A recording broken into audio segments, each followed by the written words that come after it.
Hello friends, स्वागत है आपका हमारे यूट्यूब चैनल सुनील लाल टाइप स्टडी पर।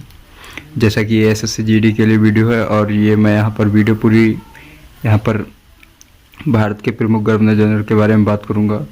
तो आपसे रिक्वेस्ट यही करूँगा कि वीडियो को पूरा देखें, तभी आपको समझ में आएगा, क्योंकि आपको भी ये बात पता है कि अधूरा ज्ञान मतलब अपने ही लिए नुकसानदायक होता है।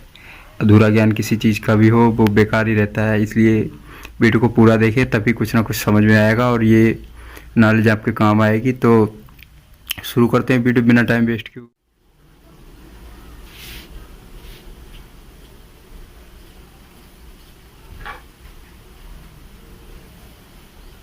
हेलो फ्रेंड्स, स्वागत है आपका हमारे यूट्यूब चैनल सुनील लाल टाइप स्टडी पर। जैसा कि आज का जो हमारा टॉपिक है भारत के प्रमुख गवर्नर जनरल के बारे में है, और उससे पहले मैं आप लोगों के लिए बता दूं कि ये वीडियो एसएससी जीडी के लिए है और उसके बाद यूपी कांस्टेबल के लिए भी थोड़ी सी महत्वपूर्ण है, बट ज़्यादा फोकस इसका एसएससी जीडी के लिए किया गया है। तो ये वीडियो ज़्यादातर एसएससी जीडी के लिए है। तो शुरू करते हैं वीडियो बिना टाइम वेस्ट किए हुए। जैसा कि लॉर्ड एमहर्स्ट के समय में क्या हुआ, तो लॉर्ड एमहर्स्ट जो है भारत के प्रमुख जनरल के बारे में बात हो रही है। यहाँ पर लॉर्ड एमहर्स्ट से लेकर लॉर्ड डफरिन के शासनकाल तक ले जाऊंगा। उसके बाद 1800 प्लस है, यहाँ पर 1824 दिखा रहा है। 1824 से लेकर 1950 से भी आगे ले जाऊंगा। आज की वीडियो जो होगी वो भारत देश को आज़ाद करवा दूंगा। वहाँ पर 1947 के बाद में क्या क्या हुआ, कौन कौन से गवर्नर जनरल आए, उसके बारे में वीडियो पूरी है। तो शुरू करते हैं वीडियो। यहाँ पर नंबर 1 पर है यहाँ पर लॉर्ड एमहर्स्ट। लॉर्ड एमहर्स्ट कौन था, तो लॉर्ड एमहर्स्ट के समय में ये हुआ था, लॉर्ड एमहर्स्ट के समय में प्रथम आंग्ल बर्मा युद्ध हुआ था। तो ये मतलब पॉइंट यहाँ पर एक जरूरी है कि लॉर्ड एमहर्स्ट के समय में क्या हुआ, प्रथम आंग्ल बर्मा युद्ध हुआ। प्रथम आंग्ल बर्मा युद्ध, प्रथम आंग्ल बर्मा युद्ध हुआ। और फ्रेंड्स ये कब तक चला, 1824 से 26 तक इसका शासनकाल चला। लॉर्ड एमहर्स्ट का जब तक शासन चला तब तक इसने प्रथम आंग्ल बर्मा युद्ध चलाया। 1824 से 26 के बीच में चला, 1824 से 26 के बीच में। तो क्वेश्चन इस प्रकार आएगा कि लॉर्ड एमहर्स्ट कौन था, तो लॉर्ड एमहर्स्ट एक भारत का गवर्नर जनरल था। इसका शासनकाल कब तक रहा, तो इसका शासनकाल 1824 से 26 के बीच में रहा। और इसके शासनकाल में क्या अच्छी चीज हुई, तो लॉर्ड एमहर्स्ट के समय प्रथम आंग्ल बर्मा युद्ध हुआ। अच्छी चीज तो इसको नहीं मानेंगे फिलहाल, इसके शासनकाल में ये हुआ, लॉर्ड एमहर्स्ट के समय प्रथम आंग्ल बर्मा युद्ध हुआ। ये 1824 से 26 के बीच तक चला। उसके बाद आता है लॉर्ड हेस्टिंग। लॉर्ड हेस्टिंग के समय में क्या हुआ, तो लॉर्ड हेस्टिंग के समय में 1817 में कलकत्ता में, लॉर्ड हेस्टिंग के समय में 1817 में कलकत्ता में राजा राम मोहन राय ने, किसने, राजा राम मोहन राय। फ्रेंड्स राइटिंग थोड़ी अच्छी नहीं, लेकिन उसके लिए आप सॉरी चाहता हूँ आपसे, बट इसी तरह आप देखिए कि लॉर्ड हेस्टिंग के समय में राजा राम मोहन राय ने 1817 में, किसने, 1817 में लॉर्ड हेस्टिंग के समय में 1817 में राजा राम मोहन राय ने डेविड हेयर की सहायता से, किसकी सहायता से, डेविड हेयर की सहायता से हिंदू कॉलेज की स्थापना की, मतलब हिंदू कॉलेज की स्थापना की। हिंदू कॉलेज अगर नहीं देख रहा हो तो आप फिर मैं मतलब बोल तो रही हूँ, उस तरह से आप समझ लीजिए कि लॉर्ड हेस्टिंग के समय में राजा राम मोहन राय ने 1817 में प्रथम डेविड हेयर की सहायता से प्रथम हिंदू कॉलेज की स्थापना की। लॉर्ड हेस्टिंग के समय में 1817 में कलकत्ता में, कहाँ, कलकत्ता में राजा राम मोहन राय ने डेविड हेयर की सहायता से हिंदू कॉलेज की स्थापना की। उसके बाद आता है Lord William Bentinck. Lord William Bentinck कौन था, इसके शासनकाल में क्या क्या हुआ, तो लॉर्ड विलियम बेंटिंग का शासनकाल जो रहा है 1828 से 1835 के बीच रहा है। लॉर्ड विलियम बेंटिंग का जो शासनकाल है 1828 से 1835 के बीच रहा है। इसके शासनकाल में क्या हुआ, तो इसके शासनकाल में 1829 में लॉर्ड विलियम बेंटिंग ने 1829 में सती प्रथा पहले चलता था, मतलब औरतों को जलाकर उनका, मतलब अगर जैसे कोई औरत है उसका पति मर जाता है तो उसको जला दिया जाता था, तो मतलब उसको भी मार दिया जाता, जला दिया जाता था, उसको आग में मतलब उसको रखकर उसका जौहर कर दिया जाता था। तो लॉर्ड विलियम बेंटिंग ने ये प्रथा बंद कर दी, अपने शासनकाल में ये प्रथा बंद कर दी कि 1829 में लॉर्ड विलियम बेंटिंग ने 1829 में सती प्रथा का अंत कर दिया। उसके बाद क्या हुआ, 1830 में, मतलब इनका शासनकाल चल ही रहा है, 1828 से 35 तक चलेगा। तो लॉर्ड विलियम बेंटिक के समय में नंबर 1 तो ये हो जाता है। 1829 में सती प्रथा का अंत किया। उसके बाद 1830 में ठगी प्रथा, 1830 में ठगी प्रथा का अंत कर दिया इनने, कि मतलब ठगी प्रथा का अंत इस तरह कर दिया कि आप किसी को भी इस तरह से नहीं ठग पाएंगे। तो 1830 में ठगी प्रथा का अंत कर दिया। उसके बाद 1835 तक इनका शासनकाल रहा। तो 1835 में क्या हुआ, भारत में अंग्रेजी शिक्षा को लागू किया गया। लॉर्ड विलियम बेंटिक के समय में ही 1835 में अंग्रेजी शिक्षा को लागू किया गया। अंग्रेजी शिक्षा को लागू किया गया, अंग्रेजी को लागू किया गया। और कब किया गया अंग्रेजी शिक्षा को लागू किया गया, किस, और इसमें मतलब किसने लागू किया, तो लॉर्ड विलियम बेंटिक के समय में 1835 में लॉर्ड मैकाले द्वारा, लॉर्ड मैकाले द्वारा, लॉर्ड मैकाले द्वारा 1835 में लॉर्ड मैकाले द्वारा भारत में अंग्रेजी शिक्षा को लागू किया गया। ये लॉर्ड विलियम बेंटिक के समय की बात है। उसके बाद आता है Lord Charles Metcalfe. Lord Charles Metcalfe को क्या कहा जाता है, तो लॉर्ड चार्ल्स मेटकाफ के समय में क्या हुआ, अभी बताता हूँ। लॉर्ड चार्ल्स मेटकाफ के समय में, जो लॉर्ड चार्ल्स मेटकाफ को क्या कहा जाता है, लॉर्ड चार्ल्स मेटकाफ को समाचार पत्रों का मुक्तिदाता कहा जाता है। लॉर्ड चार्ल्स मेटकाफ को समाचार पत्रों का मुक्तिदाता कहा जाता है। लॉर्ड चार्ल्स मेटकाफ को समाचार पत्रों का मुक्तिदाता कहा जाता है। उसके बाद आता है लॉर्ड ऑकलैंड। लॉर्ड ऑकलैंड का जो शासनकाल था 1836 से 1842 तक हुआ। लॉर्ड ऑकलैंड के समय में क्या हुआ, यहाँ मतलब लॉर्ड ऑकलैंड के समय में पेशावर एक जगह का नाम है, पेशावर से कलकत्ता तक लॉर्ड ऑकलैंड के समय में पेशावर से कलकत्ता तक जीटी रोड का निर्माण हुआ, जीटी रोड। और ये जीटी रोड का निर्माण हुआ और ये किसने किया, जीटी रोड का निर्माण हुआ, ये किस, शेरशाह सूरी। पेशावर से कलकत्ता तक शेरशाह सूरी ने एक सड़क का निर्माण किया जिसे बाद में जीटी रोड कहा जाने लगा। पेशावर से कलकत्ता तक शेरशाह सूरी ने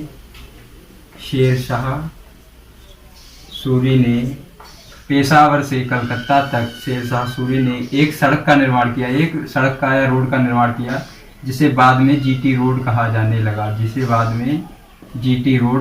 लगा, उसके बाद आता है लॉर्ड एलनबरो। लॉर्ड एलनबरो के समय में क्या हुआ, लॉर्ड एलनबरो के समय में 1842 में, लॉर्ड एलनबरो के समय में 1842 में इनका जो शासनकाल चला है 1842 से 44 के बीच रहा है। और लॉर्ड एलनबरो के समय में 1842 में दास प्रथा का अंत कर दिया गया, दास प्रथा का अंत कर दिया गया। लॉर्ड एलनबरो के समय में 1842 में दास प्रथा का अंत कर दिया गया। ये कह दिया गया लॉर्ड एलनबरो के समय, मतलब इसने ये कह दिया था कि आप किसी को अपना दास नहीं बनाएंगे, मतलब कोई दास नहीं बना पाएंगे, तो मतलब ये इसने बंद कर दिया था। ये भी अच्छा काम किया था इसने। उसके बाद आता है लॉर्ड हार्डिंग। लॉर्ड हार्डिंग के समय में क्या हुआ, तो लॉर्ड हार्डिंग के समय में, ये लॉर्ड हार्डिंग यहाँ पर है, ये देख रहे हैं आप, लॉर्ड हार्डिंग। लॉर्ड हार्डिंग के समय में क्या हुआ, इसने ऐसा कर दिया था, इसने लॉर्ड हार्डिंग ने, ये इनसे थोड़ा परिचित होगा यहाँ पर, क्या गए ये, हाँ, Lord William Bentinck. Lord William Bentinck के समय में 1835 में लॉर्ड मैकाले द्वारा अंग्रेजी शिक्षा को लागू किया गया। उसके बाद लॉर्ड हार्डिंग ने क्या कर दिया, लॉर्ड हार्डिंग का जो शासनकाल था ये 1844 से 48 तक रहा। इसने क्या किया, जो सरकारी नौकरियां थी, सरकारी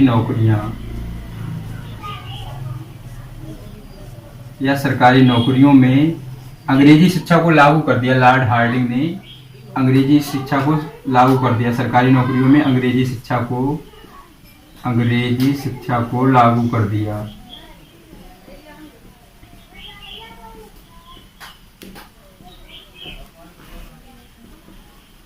तो लॉर्ड हार्डिंग के समय में लॉर्ड हार्डिंग का जो समय है 1844 से 48 के बीच रहा। इसने सरकारी नौकरियों में अंग्रेजी शिक्षा को लागू कर दिया, मतलब सरकारी नौकरी में कोई अगर अप्लाई करेगा फॉर्म तो उसके लिए अंग्रेजी शिक्षा का ज्ञान होना जरूरी है, ये इसने लागू कर दिया था। उसके बाद आता है लॉर्ड डलहौजी। ये बहुत बड़ा शासक है, मतलब ये गवर्नर जनरल जो है लॉर्ड डलहौजी, ये बहुत क्रूर टाइप का आदमी था। इसने अच्छे काम भी किए, गलत काम भी किए।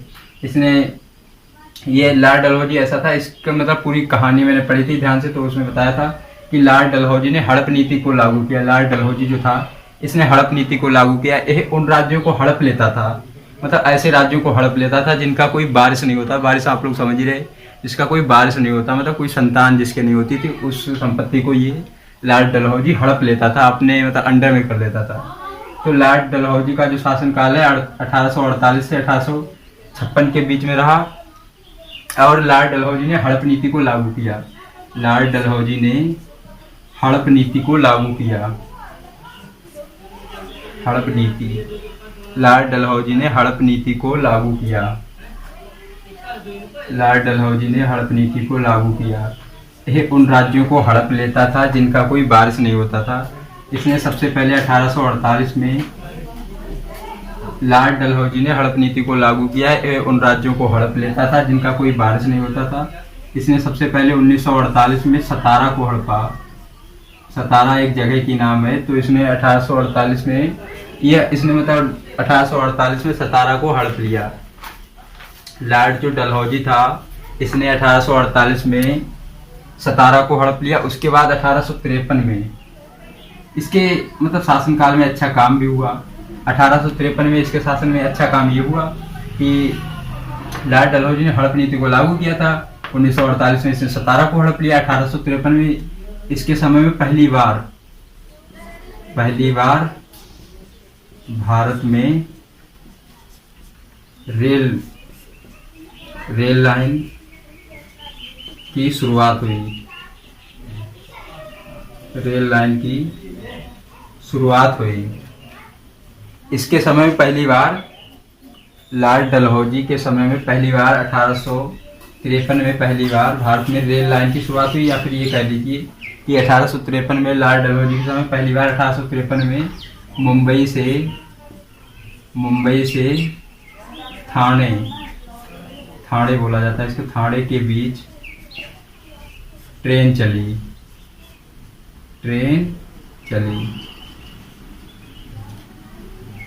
1853 में मुंबई से थाने के बीच ट्रेन चली। ये लॉर्ड डलहौजी ने अच्छा काम किया था। उसके बाद 1853 में झांसी को हड़प लिया।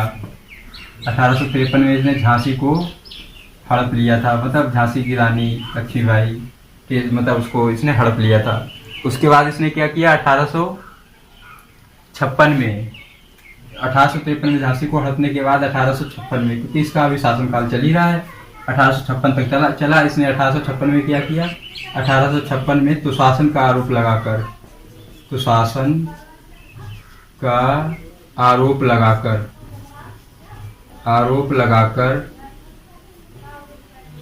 इसने 1856 में तुशासन का आरोप लगाकर अवध को हड़प लिया। 1856 में तुशासन का आरोप लगाकर अवध एक जगह का नाम है, अवध को हड़प लिया।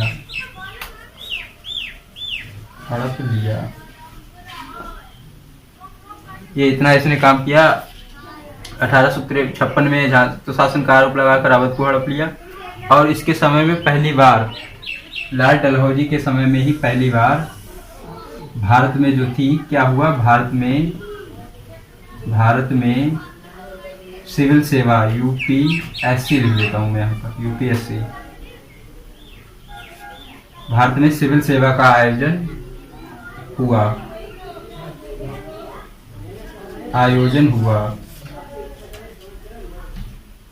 लॉर्ड डलहौजी के समय में भारत में पहली बार इलाहाबाद में यूपीएससी का आयोजन हुआ। मतलब इलाहाबाद में क्या हुआ, मतलब जो सिविल सेवा की परीक्षा होती है वो सबसे पहले भारत में इलाहाबाद से शुरू हुई। ये लॉर्ड डलहौजी के समय में दो अच्छे काम भी हुए और गलत काम भी हुए। गलत काम ये हुए कि मतलब ये शासक था, अच्छा था, कोई बात नहीं है, बट इसने हड़प नीति को अपनाया। इसने 1848 में सतारा को हड़पा, 1853 में मुंबई से थाने के बीच ट्रेन चलाई, ये अच्छा काम किया। उसके बाद 1853 में झांसी को हड़प लिया, ये गलत काम किया इसने। उसके बाद 1856 में क्या किया, तो शासन का आरोप लगाकर अवध को हड़प लिया। ये भी लोगों के बीच गलत बात रही, लेकिन इसने कुछ अपना अनुमान ही लगाया होगा। उसके बाद भारत में यूपीएससी का आयोजन, भारत में सिविल सेवा का आयोजन इलाहाबाद में पहली बार करवाया इसने। तो लॉर्ड डलहौजी के समय में बहुत अच्छे अच्छे काम भी हुए। उसके बाद आता है लॉर्ड कैनिंग। लॉर्ड कैनिंग के समय में ये इसका जो शासनकाल रहा है 1856 से 62 के बीच रहा है। इसके समय में 1857 की क्रांति हुई। 1857 की क्रांति हुई। इसका यहाँ पर लिख दूंगा, थोड़ा भाइटवोट थोड़ा पड़ जा रहा है, इस वजह से सही से समझा नहीं पा रहा हूँ मैं। फिलहाल तब भी कोशिश करूंगा सही से बताने की। तो लॉर्ड कैनिंग के समय में 1857 की क्रांति हुई और 1857 की क्रांति हुई और इसको प्रथम वायसराय नियुक्त किया गया। प्रथम वायसराय नियुक्त किया गया।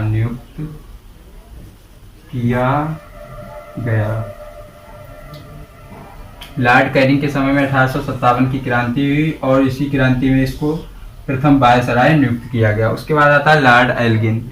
लॉर्ड एल्गिन के समय में क्या हुआ ये आपको बता रहा हूँ। लॉर्ड एल्गिन के समय में 1872 में तो नहीं आएगा। लॉर्ड एल्गिन ने बहावी आंदोलन का दमन किया था। लॉर्ड एल्गिन यहाँ पर आता है। इसका जो शासनकाल रहा है 1862 से 63 के बीच रहा और इसने जो किया था बहावी आंदोलन का दमन किया। बहावी आंदोलन,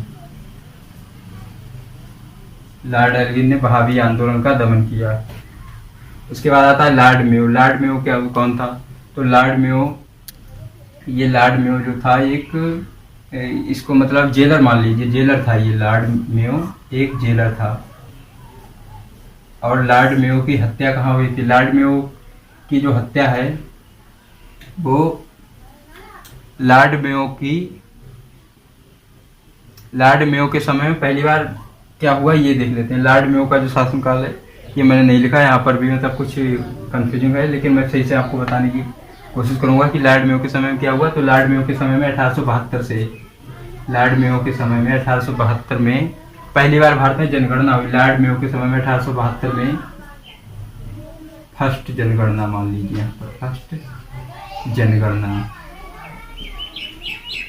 फर्स्ट जनगणना मान लीजिए इसको। लॉर्ड मेयो के समय में 1872 में पहली बार भारत में जनगणना हुई और जनगणना होने के बाद इसको मतलब ये जेलर तो था ही, इसकी हत्या कर दी गई। अंडमान निकोबार में इसकी हत्या हुई। अंडमान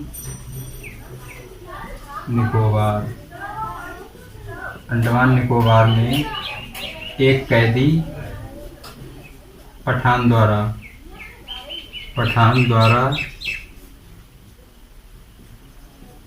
चाकू मारकर हत्या कर दी गई। तो इस तरह से देख लीजिए कि जो मतलब जेलर था ये लॉर्ड मेयो, इसके समय में 1872 में पहली बार भारत में जनगणना हुई। लॉर्ड मेयो के समय में 1872 में भारत में पहली बार जनगणना हुई, जिसमें जनगणना होने के बाद इसको मतलब जेलर तो ये पहले से था ही, इसके समय में हुई थी जनगणना, इसने नहीं करवाई थी, इसका इससे कुछ मतलब नहीं था। और जेलर की बात यहाँ पर ये देखिए कि ये जेलर था, इसकी अंडमान निकोबार में एक कैदी पठान द्वारा चाकू मारकर हत्या कर दी गई। और ये समझिए कि आज के कैदी तो खतरनाक है ही, बट उस टाइम पर भी खतरनाक कैदी इतने हुआ करते थे कि जेल में उसको चाकू कहाँ से मिल गया और उसने चाकू से मतलब इनकी हत्या कर दी। चलो चाकू तो जेल में कहीं होगा तो इसने उठाकर चाकू मार दिया इनके और इनकी हत्या कर दी। तो लॉर्ड मेयो की अंडमान निकोबार में एक कैदी पठान द्वारा चाकू मारकर हत्या कर दी गई। क्वेश्चन इस तरह से आएगा कि लॉर्ड मेयो की हत्या कहाँ हुई थी? तो लॉर्ड मेयो की हत्या जो है अंडमान निकोबार में हुई थी। उसके बाद पूछेगा लॉर्ड मेयो की हत्या किस औजार से हुई थी? तो चाकू से हुई थी। लॉर्ड मेयो की हत्या जो है चाकू से हुई थी, चाकू मारकर इसकी हत्या कर दी गई थी। उसके बाद आता है लॉर्ड नॉर्थब्रुक। लॉर्ड नॉर्थब्रुक के समय पंजाब क्षेत्र में कूका आंदोलन चलाया गया। पंजाब क्षेत्र में कूका आंदोलन चलाया गया।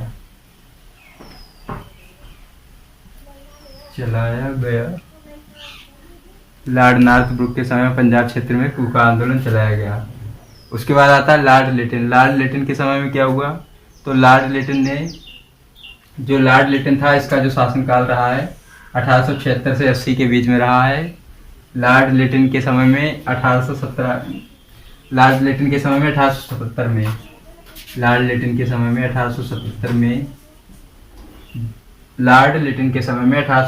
में दिल्ली में दिल्ली में लॉर्ड लिटिन के समय में 1877 में दिल्ली में प्रथम दिल्ली दरबार का आयोजन किया गया। प्रथम दिल्ली दरबार का आयोजन किया गया।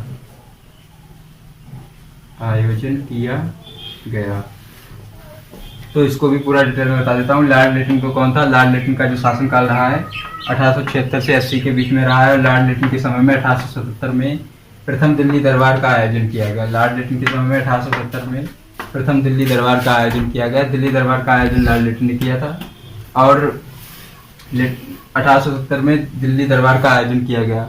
दिल्ली दरबार का आयोजन किया गया। उसके बाद में क्या हुआ कि इसने मतलब जो महारानी विक्टोरिया थी, एक वहाँ की महारानी विक्टोरिया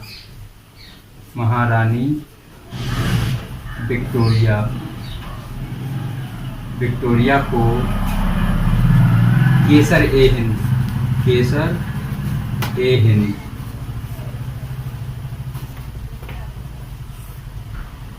लॉर्ड लिटिन ने 1877 में दिल्ली में प्रथम दिल्ली दरबार का आयोजन किया एवं महारानी विक्टोरिया को केसर ए हिंद की उपाधि प्रदान की।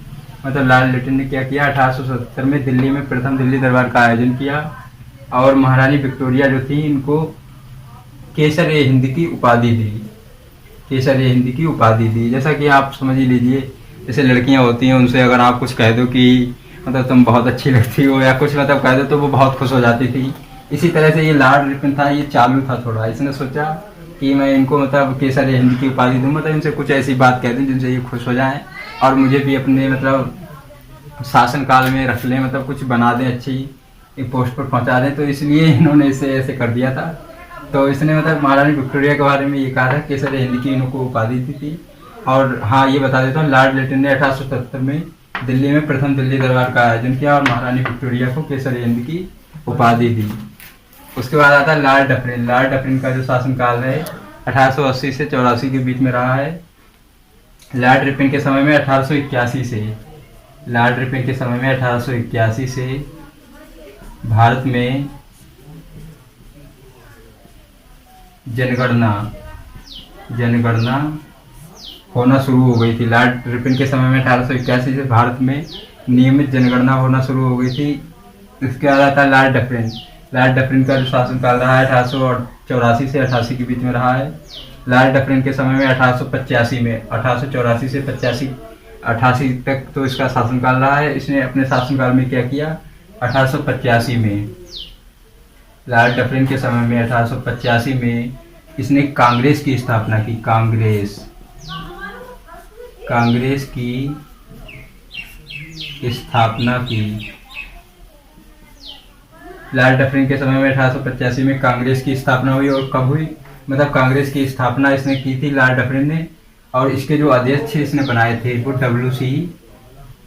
ये थोड़ी राइटिंग हमारी सही नहीं आ रही है, अगर आपको हमारी आवाज़ से ही कुछ क्लियर हो रहा हो तो फिर इसको वीडियो को देखने की इतनी ज़रूरत है नहीं। आप केवल सुनते रहें वीडियो को लगाकर ईयरफोन कान में और चलते रहें, और चलते चलते इसको याद करें, एकदम याद हो जाएगा इसको। तो लॉर्ड डफरिन के समय में 1885 में कांग्रेस की स्थापना हुई और किसने की? तो WC बनर्जी ने की।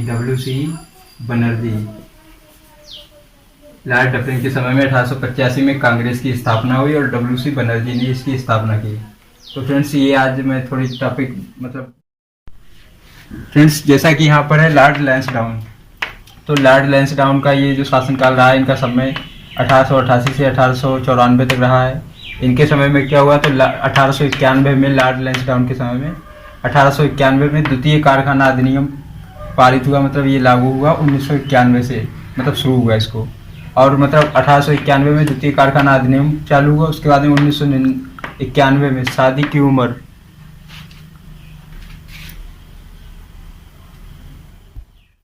उसके बाद फ्रेंड्स इन्होंने मतलब 1991 में शादी की उम्र, जो मतलब शादी होती है उसकी उम्र, लड़की की जो उम्र होती है वो 12 वर्ष एवं लड़के की उम्र 18 वर्ष से कम ना हो, ये अधिनियम पारित किया। ये लॉर्ड लैंसडाउन ने ये अधिनियम पारित किया।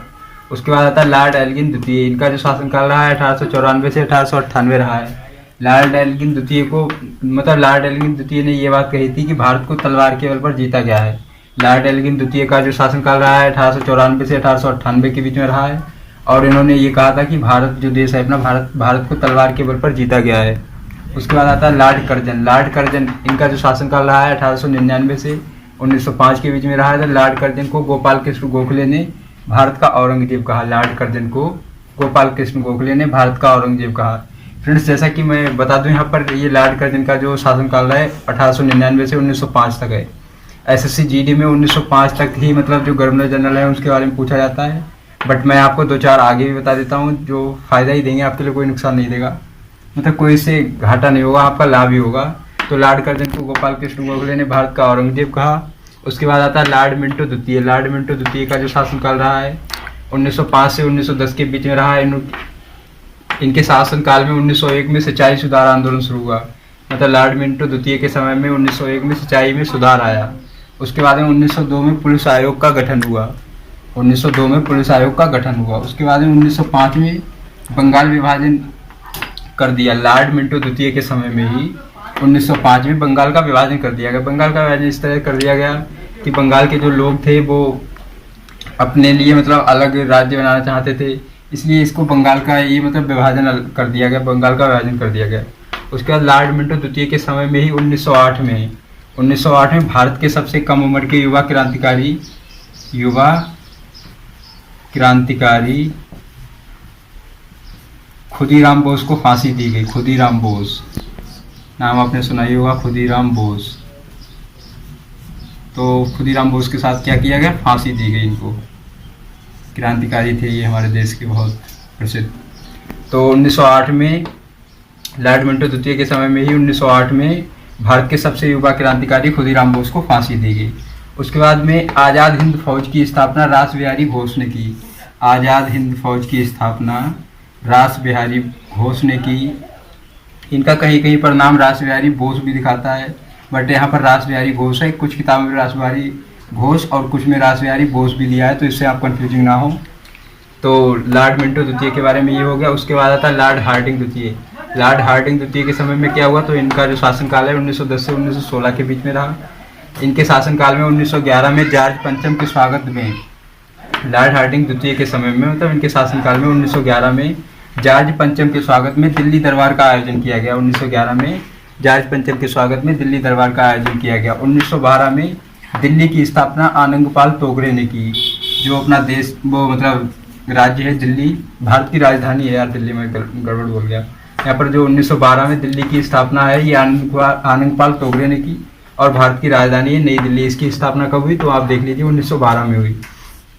दिल्ली की स्थापना 1912 में हुई और किसने की? तो आनंदपाल तोगरे ने की। उसके बाद आता है 1914 में कामागाटा मांडू घटना हुई। लॉर्ड हार्डिंग द्वितीय के समय में ही 1914 में कामागाटा मांडू घटना घटी। उसके बाद एक पॉइंट और यहाँ पर आ जाता है कि 1914 से 1919 तक 1914 से 1919 तक प्रथम विश्व युद्ध हुआ। 1914 से 1919 के बीच प्रथम विश्व युद्ध हुआ।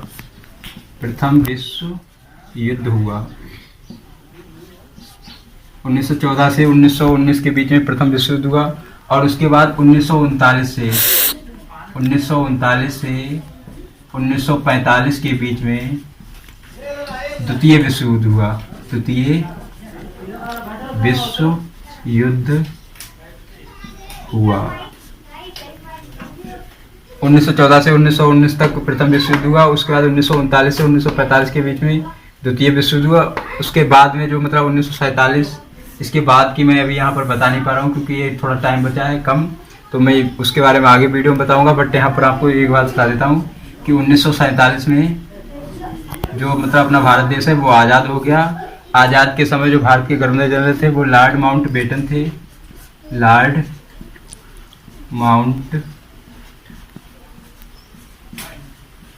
माउंटबेटन के समय में 1947 में भारत आज़ाद हो गया। तो फ्रेंड्स आज के लिए इतना ही रखेंगे वीडियो को, क्योंकि वीडियो काफ़ी बड़ी पड़ जाएगी। मैं मतलब जो 1910 ये लॉर्ड हार्डिंग द्वितीय के बारे में है, इसके आगे की वीडियो आगे ऐड कर दूंगा, आगे जो वीडियो आएगी उसमें बता दूंगा। आज के लिए इतना ही। Thanks for watching my video. Thank you.